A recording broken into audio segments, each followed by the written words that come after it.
So everybody, thank you so much as we arrive to the last video of the Liberator Gals takeover, as it's time to talk about a basic breakdown, as we're going to be basic breakdown for Necromon today, and it's going to be important as Violet finally arrives with her full strategy, or at least her full strategy, quote unquote, because she plays multiple decks. But the key factor is Necromon, I think, is a very cool looking card and a lot of people want to see it. So I'm bringing you a basic breakdown of this deck so that you can get better acquainted and understand how powerful it is. But more importantly than that, thank you guys so much as we're rolling forward, as we've passed 600 subs, and we're going to keep pushing on and go even higher as we pass the peaks and surpass the summits. So remember to subscribe, but we're not here for shameless plugs. We want to get into the goo and the meat and potatoes of this deck, more importantly, because this deck is still, I think, under supported, but I do think a basic breakdown is necessary because it does build really quickly into what the deck is going to do and what it needs going forward. So let's jump into it right now. So we're going to be talking about it as currently there is only one egg for the strategy, as we're going to look at it right now. It is obviously the BT20, going to be Necromon. This one on deletion allows you to return one Digimon card with the ghost trait from your trash to your hand. This card is a flame, but more importantly, it is also a Liberator card. Additionally, we only have two main supporting Digimon for the rookie slots of this deck so far. First being the BT20 Candlemon and the BT20 Ghostmon. More importantly, Candlemon here is going to also be treated as a ghost trait, or having the ghost trait, so that's kind of why it's also a ghost. But more importantly, it carries retaliation as its main skill. And then for on deletion, by trashing one card in your hand, it allows you to delete one of your opponent's level 4 or lower Digimon. I actually think that's a really cool effect, but still, that's what we're working with Candlemon. Ghostmon is going to be the main searcher because it is technically, I think, Violet's partner. So it has obviously the more powerful effect, being that you can reveal the top 3 cards of your deck, and you get to add one card with the ghost trait and one card with the Liberator trait from among them to your hand, and obviously put the rest on the bottom. Also, it carries the on deletion ability, and it's inheritable for gaining one memory. So like I said, very straightforward, very clear. Moving into specifically the ghost traded level 4s here. For this archetype, we got 2 immediately in the first set of Violet's release, that being both Soulmon and Bakemon. So more importantly, Soulmon allows you to on-play when digivolving. One of your Digimon gains retaliation until the end of your opponent's turn, and for its inheritable, by trashing one card in the hand, you delete one of your opponent's level 4 or lower Digimon. Very cool. Moving into Bakemon, which I think is supposed to be Ghostmon's specific evolution. This one allows you to, when digivolving, if you have one or fewer tamers, you get to play out one Violet INBOOTS from your hand for no cost, obviously, and that's really cool. Additionally, you get the on deletion ability of Bakemon to have gain one memory. So like I said, ties in together with Ghostmon, so very cool. I also have a supplementary champion here because there isn't like enough, I think, to build the deck yet. So we're working with what we have. So luckily there are some ghost traded level 4s, that being the BT11 Soulmon. This one carries retaliation, but then during all turns, all of your Digimon with retaliation get 2000 DP. So it is very important because this can come up, I think, as something you leave on the field to boost up some of your Digimon you give retaliation off of the other Soulmon. So very cool. Talking about our only level 5 so far for the strategy, we both have Phantomon and Metal Phantomon from BT20. Metal Phantomon, more importantly, has the rule trait to be treated as having the ghost types or traits, so very cool. But the key word that we need to focus on is the Phantomon from BT20 carries execute, the new key word, being utilized by the ghost traded Digimon. This being the fact that at the end of your turn, this Digimon attacks, and at the end of the attack, you delete this Digimon. But more importantly, your opponent's unsuspended Digimon may be the targets of attack when attacked with this effect. So it's very cool to see that execute allows you to kind of attack unsuspended Digimon, but at the cost you will be sacrificing your Digimon. So it's very cool. But first, Phantomon actually has this on deletion that allows you to play one level 4 or lower Digimon card with the ghost trait from your trash without paying the cost. Very cool. If it's inheritable on deletion, you may play one level 4 or lower Digimon card with the ghost trait from your trash without paying the cost. Keeping that in theme on deletion on its effect for its inheritable is very cool. Metal Phantomon, on the other hand, is interestingly enough a dual color purple and black card that can digivolve onto Phantomon specifically for a special evolution condition of 1. Otherwise, it digivolves on purple or black for a cost of 4. It carries blocker as its main skill, but then on playing when digivolving, by deleting one of your Digimon, you get to delete one of your opponent's level 5 or lower Digimon, so very cool. And then Phantomon also carries the On Deletion ability, and it's inheritable to de-digivolve one on your opponent's Digimon. So I guess that's really cool as a payoff, but I do think that this deck didn't need to act, or this card didn't specifically need to have a evolution condition this way. I think it should have specifically digivolved on top of Ghost Trait level 5s for a cost of 3 on top of Phantomon's cost of 1, just because I don't really understand why this won't synergize with like level 4s, but hey, I guess they thought it was too strong. Finally, we move on to the first boss Digimon of the archetype, and it is going to be the Reapermon. So Reapermon is additionally slotted here as a ghost trait for some reason, because he's clearly a cyborg, but I guess he's a ghost too, so maybe he's like the Terminator and he came back or something. You get the reference. Good. Additionally, it's a dual color purple-black. Digivolves on top of level 5 purple and blacks for a cost of 3, so good. Carries collision and blocker. Okay, pretty solid. Then during all turns, once per turn, when effects digivolve your opponent's Digimon, you get to de-digivolve one of your opponent's Digimon. I'm pretty sure it says when. This is mandatory, so you can't not use it, so keep that in mind. Additionally, for its On Deletion, you get to delete one of your opponent's play cost 4 or lower Digimon or Tamers. I actually think that's really cool because this card can snipe Tamers. But like I said, this card is good, but I still think that, I don't know, I think it's still missing something. Like this card could have had one more effect on it, like maybe you play out something, but maybe that's because they want you to use the inheritables. But yeah, I think it still should have played out a Ghost Digimon from the trash, like a level 3 or something. I think that would be fair, but hey, it is what it is. And then for the rule trait, like I said, ghost type, yeah, like it's a cyborg, clearly. It's a machine, but it's also a ghost for some reason, so you know, just go with it. Don't think about it like me. If you're thinking about it, you're gonna kind of like, ooh, I don't understand that. Talking about it, we finally have the boss Digimon that we all wanted to see, the big bad himself that looks so cool, and that being Necromon. As Necromon arrives as having the security attack +1 and execute as its main skill, so really kind of fits with this really cool like axe sword, because I think that's awesome. Because it looks like a hammerhead, shark head, now thinking about it. Additionally, for its ability that allows you to, on play and when digivolving, delete one of your opponent's Digimon with the lowest level. Then on play and on deletion, you may play one level 5 or lower Digimon card with the ghost trait from your trash without paying the cost. This is a ghost Digimon, but more importantly, it is also Liberator.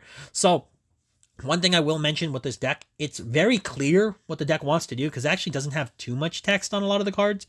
But I did want to mention Necromon is insane. He's really big for 12k DP, having security attack +1 and the ability to execute by attacking into unsuspended Digimon. All that he's really missing is piercing, so yeah, that would be awesome. But hey, it's very solid, it's cool, and it works. As we move into the only in-theme option at the moment being Apparition Legion, which honestly is such a cool name. It is a play cost 8 option, which seems high, but you'll understand in a second.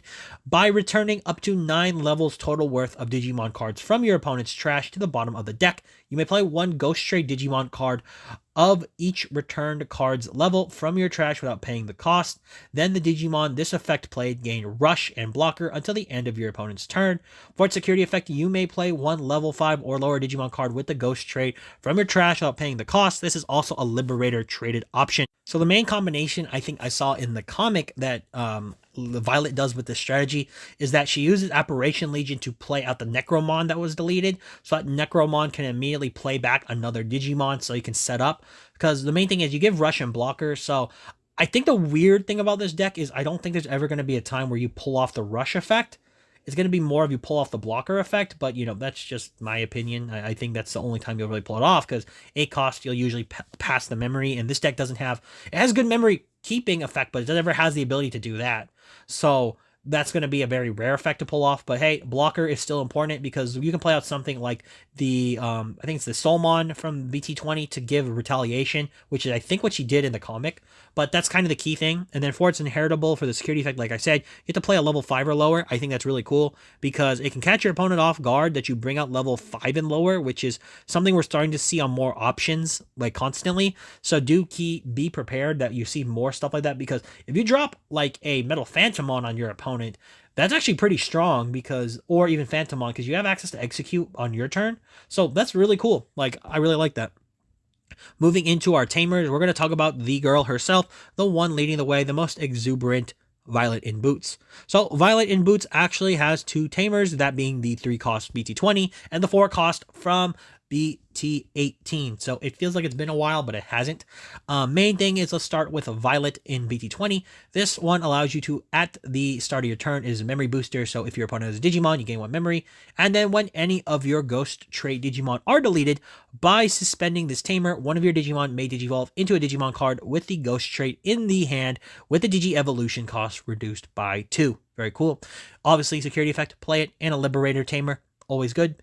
Now, obviously, Violet INBOOTS for BT18 is a bit more generic because it was designed to kind of just work with her playing 3 Musketeers and now with the Ghost Trait. So more importantly, it's a memory setter, but the key factor is she allows you to, by trashing 1 option card or a card with the Ghost Trait and or 3 Musketeers trait, you get to draw 1. So I think it's really cool that she just lets you pitch 1 to draw 1. That's really important for a lot of decks because I think in this deck, what it allows you to do is filter your trash. So that's really good by playing and drawing and trashing.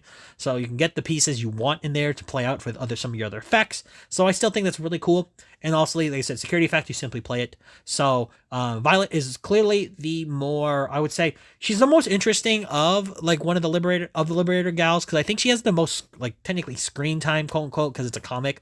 But she has the most screen time in terms of like seeing her in the actual comic between the other gals, even like next to her the other protagonist being Ariza. She actually shows up about even because like she's rivals with Shoto and Ariza, but like you see a lot of Violet. Like I'm not even lying, like someone must really like Violet's character because you see her a lot in the comic, which is cool because like I said, she has like I think probably the most neatest design because it's different and fits, but also she has like a really good personality in a comic. Like after reading it, because I'm like she stands out because I was like, who has like the best personality? And I'm like, by themselves, not just with their partner. And I'm like, it's probably her because she's just like supposed to be really hyper and stuff. But me just talking about it to kind of get you to watch and read the Liberator stuff because it's cool. Let's jump into how to play this deck because I think that's what you're all here for. You don't want to hear me ramble about that because you've been seeing girls all week on the Ad Army. So let's just get into the meat and potatoes. So we're going to start off by playing this deck out a bit so you can understand, because unlike the other strategies I've done on Basic Breakdown, this deck still needs a bit more support and it probably will get it sooner than later. But for right now, we're working with what we've got. So we're just going to go through some of the more basic nuances and how to play the deck so that you can get a feel for it if you want to try it out. That's what Basic Breakdown's for anyways. So we're going to be diving into this here as we're going to be showing you kind of just one of the easy synergies of how you use the Necromon and kind of this theming of what the deck is trying to do by filtering with the effect of Necromon so you can always keep pieces you want in hand by also getting them deleted. So key factor is, say you have something like the Candlemon in the back and you want to go able and push it out. Say you have, but you want to get to your searcher as quickly as possible because now it's in trash for whatever reason. You can go ahead and swing with the Candlemon. The Candlemon obviously will be deleted because 1k DP means it just has to hit options or tamers. It doesn't hit a Digimon, kaboom, gone. And then you'll use the on deletion effect of the Necromon to grab back a Ghost Trait. You're going to go ahead and grab your searcher, and now you have access to that way. As you can kind of see, this fits any of the builds. Like say you want to go ahead and grab like Phantomon, you want to grab, for whatever reason, Necromon. Go ahead and do the same play. Just grab the Ghost Trait. That's what you're aiming for. Now we're going to go into our next one, which is going to showcase Execute. As we're going to showcase how you're supposed to use Execute and how you're supposed to use Phantomon, because this card's a really cool Digimon, and we're going to show you how you do that today. So starting off, we're going to have a setup like this, where you're just playing your Digimon archetype like this. You have a Violet there. You're pretty much having the memory you need, and you're going to perform the usage of Execute this way. So you're going to have Phantomon in hand, of course, and you're going to want to Digivolve into it. So you're going to go from 2 memory, you're going to Digivolve into it and pass over the memory. You're then going to be an end of turn procedure, which will allow you to, use the effect of Execute here. So you're going to perform an attack. You pass memory, but still your turn. It's kind of like how Blitz kind of worked, where you attack first, and then after you've attacked, it switches to your opponent's turn. This is the same mechanic, basically. You'll swing in. You can hit a Digimon if you want, if you can run it over, but also you're more focused on just trying to make sure you deliver an attack. So you're going to attack, and then you'll proceed to use Executes on deletion. You'll go ahead and do that by getting the Phantomon in the trash. However, a few effects will trigger. You want to make sure you gain your memory off of Bakemon and stuff like the Ghostmon that you had inheritables. You want to gain memory so you can actually get back to your turn, but then also proceed to use the effect of the Phantomon, which will allow you to play back a level 4 or lower. You're then going to go ahead and play out something like your Ghostmon instead, because if you really want to search more, you can do this. this, you can also switch back to your level 4s if you just want to digivolve up. But I want to do this to showcase how you can get 2 tamers on board as well by simply going ahead and getting Ghostmon online. You'll search, maybe you'll find the pieces you need, and then proceed to digivolve into something like the Bakemon, and then immediately play out another Violet because you have 1 or fewer. And there you go. You have 2 tamers, a level 4 setup, and you're going to be able to have the memory setter, and you've left your opponent 1 memory. So unless they have a memory setter themselves, even with a memory booster, they'll be starting their turn at tops 2 memory. So I did want to show that because that's kind of exactly what you want to do with this deck. You want to keep your opponent off guard by attacking their stuff and also keeping them on pace, but also reloading off your sources after you use execute to delete them, and then get memory back and keep your opponent at low resources, which is what you want to do. Now we're going to focus on Necromon and the power that this card actually possesses, because this card's actually rather strong. But the main thing you want to focus on is having a setup like this, where you have everything in line for what you want to do, and you're going to proceed to go ahead and show your opponent what you got. So you can go into something like Metal Phantomon first, which I think is always going to be a kind of like a mandatory thing I would think you should do if you want to go to Necromon, because you want to be able to have as many on deletion effects as possible. So if you have the ability to digivolve into Metal Phantomon and you still, make sure you don't give too many memory away, go ahead and do it, because having the on deletion effect is just going to be really strong. Then proceed to digivolve into Necromon, for instance. It has a really big stack underneath it, so you're going to get a lot of inheritables. Go ahead and perform the execute swing, the check, and then you'll proceed to go ahead and resolve the same on deletion effects you would have before. So you go into deletion, you gain memory back. So you'll go to maybe neutral memory if you have like 1 memory at least, so that's always really cool. But the key factor is if you have at least 1 memory back and you go from 3 to 4, or 3 to 1 on your opponent's side, you'll at least go back to 0, which is important because you can do more plays. But then through the different inheritables, you'll use 2 different ones. So the main thing is you can trigger the effect of the Necromon to play back a level 5 and lower, so you're going to go ahead and bring back Phantomon, and then Phantomon's inheritable can trigger or triggered, and then you can bring back a level 4. So I think in the order that you'd want to do this is that you probably want to bring back Metal Phantomon instead of Phantomon, so that you'll still have the inheritable to resolve, because you want to resolve the on deletion of the Digimon first, because I'm pretty sure that's what you have to resolve before you can move on to the others.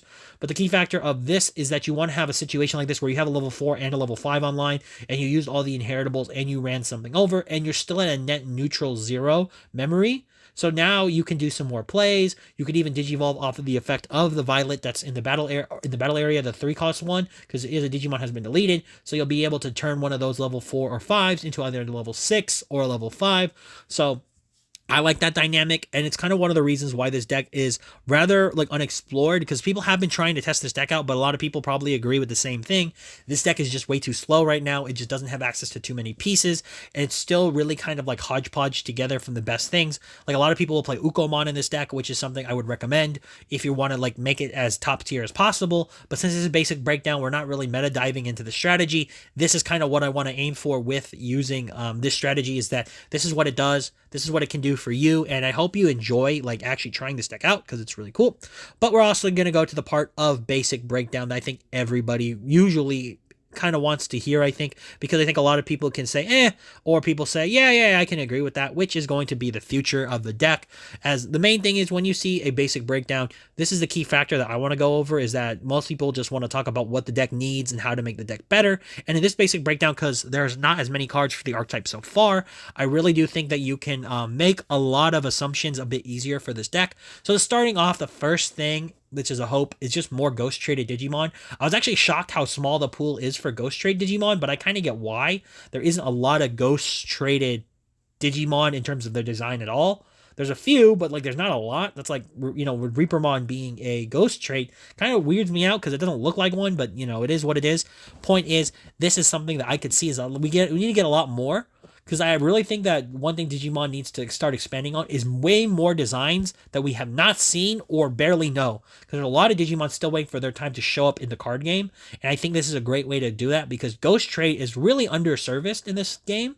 But it's because there's not a lot of designs. So my point is, Digimon, start cooking. Start making more. Additionally, we need more filter and draw power in this deck. I think that's why a lot of people will play Ukomon in the deck, because Ukomon fixes the fact that this deck is just really slow, because it just doesn't have enough abilities to search and to filter. So we should fix that, I think, by adding in, I almost think like Bakemon Tapirmon will come into this format as or eventually come into this deck as a ghost trait. That's going to be probably purple maybe, or yellow as well.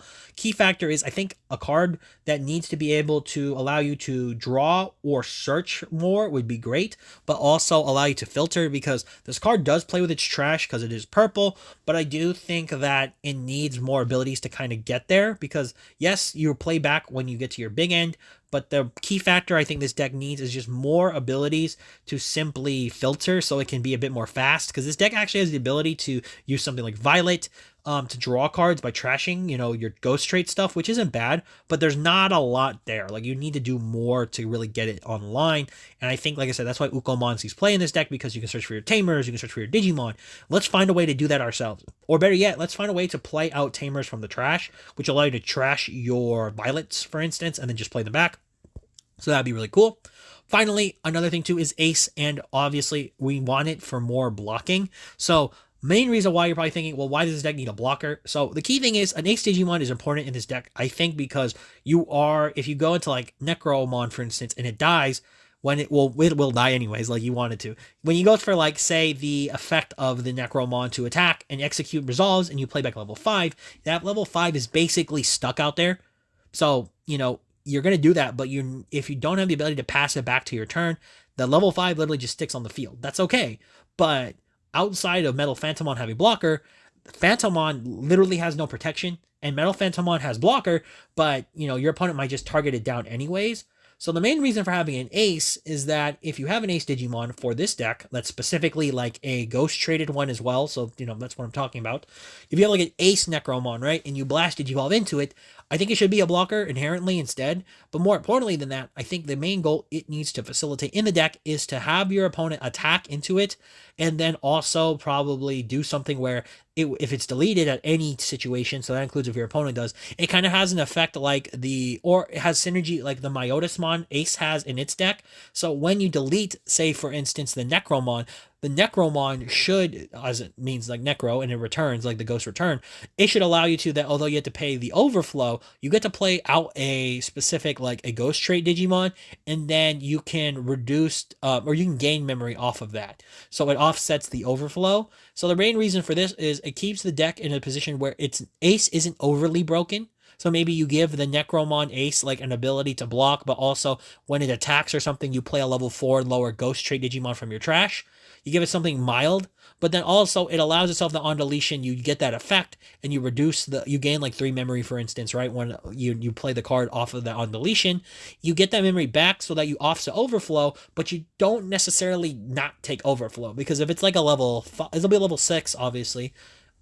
Is what I'm aiming for. If you have a level 6 like Necromon, that's like an Ace Digimon, the overflow condition is usually 4 memory, 5 memory. So you would basically gain 3 memory, so you'd pay like 1 memory off of it. But the point is, if you're blast Digivolving, you're not necessarily always stealing turn with that effect, but also at the same time you're losing memory when the card is deleted. So it's not like you're going to be pulling that effect off on your opponent's turn. You're only pulling it off when the card leaves the battle area, which means bare minimum you can at least pay like 1 to 2 memory of the overflow, but at least diminish it so that it's not that bad. Main reason I wanted to bring that up is someone would say, oh, that sounds too broken. It's not really. Like, this deck definitely needs it, but the key thing is we can make it balanced but also have fun with it at the same time, because I just like making cards that have that ability, because I think that's the best way to like offset overflow but not make them so broken that you don't have to pay memory. So key factor, that's it. And that's pretty much it, guys. I didn't want to close off the video on that because obviously Basic Breakdown always closes off with something like that and a positive, element. Additionally, I want to thank you guys all for watching the Liberator Gals takeover. They have been taking over this week. We've seen all the different videos. I hope you enjoyed the deck profile. I hope you enjoyed Viable Candidate, which obviously will be returning in multiple forms, at least in of the foreseeable future. So introduce you to a new series. And I do hope that the Regulation Battle Volume 1 videos have been giving you guys hope, and more importantly, like getting you hyped up for the Battle Volume 1 format, because I do think that besides just the stuff that I did this week, that also shows that, you know, that's not the only content I want to do. I want to do more content than that. You will be seeing other type of content, not just focused on Digimon, coming up, because I do want to talk about some other stuff. But the key factor is I wanted to make sure you guys enjoyed this week, because this week has been packed with a lot of good stuff that I tried to make, and I've been trying to make sure that people are just, you know, simply enjoying the content. You know, share it with other people if you need, but more importantly, enjoying the different like theming weeks as well, because I think it makes it a bit easier to kind of get in the swing of things, but also gives you a chance to, if you're on my channel for the first time, you can have a diversity of stuff and also kind of like look into what we've been focusing on, and also kind of like scratching your itch if you were like, oh, I wanted to see something about this deck. Oh, this guy has it on his channel. Go ahead and check it out. But pretty much, guys, thank you so much for the week takeover. There will be content obviously coming out after this, but the key factor is I hope you all enjoyed this. This was a basic breakdown of Necromon and Violet being the pilot of the deck. But more importantly, guys, this has been Brad from the Ed Army signing off, and for all of you out there, to sign on.